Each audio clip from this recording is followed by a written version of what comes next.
All right, we have another multiple choice question from the 2014 Math Grade 8 SOL test. This one says, which is the greatest value in the range of y equals negative 5x plus 3 for the domain negative 2, 0, 1, and 3?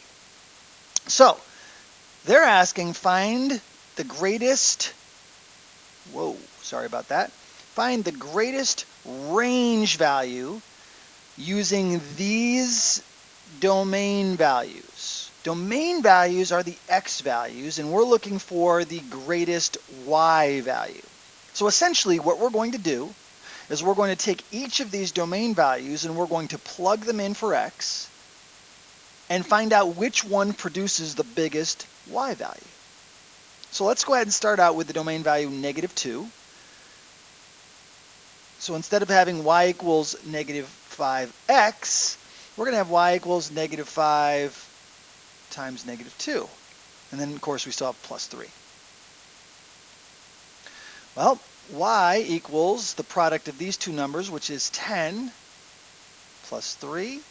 So using the domain value negative 2, we get a range value out of that of 13.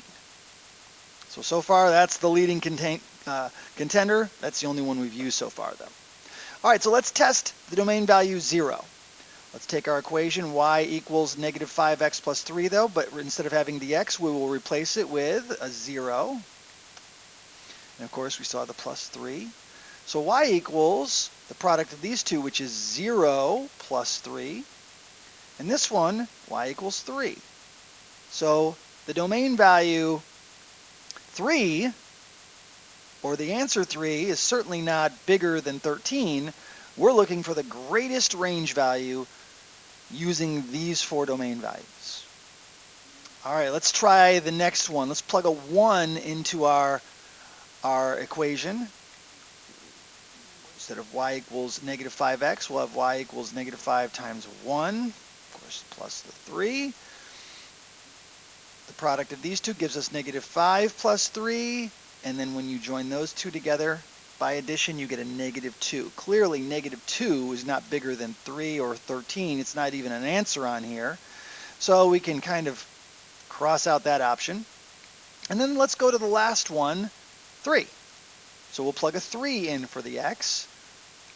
Y equals, instead of negative 5x, we'll have negative 5 times 3. And then we still have, of course, the plus 3, as on every single one.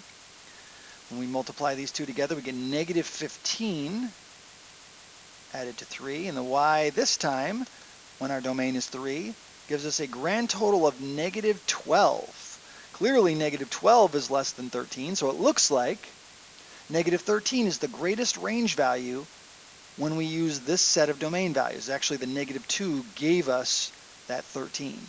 But really, we didn't need to know that. We needed to know which range value is the biggest range value we use or we end up with based on these domain values. So C would be the correct answer.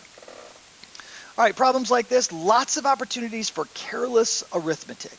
When you're doing problems like this, I strongly suggest you check your work with your calculator.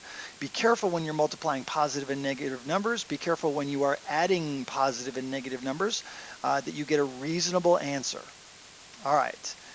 Thanks for watching, everybody. Have a great day today.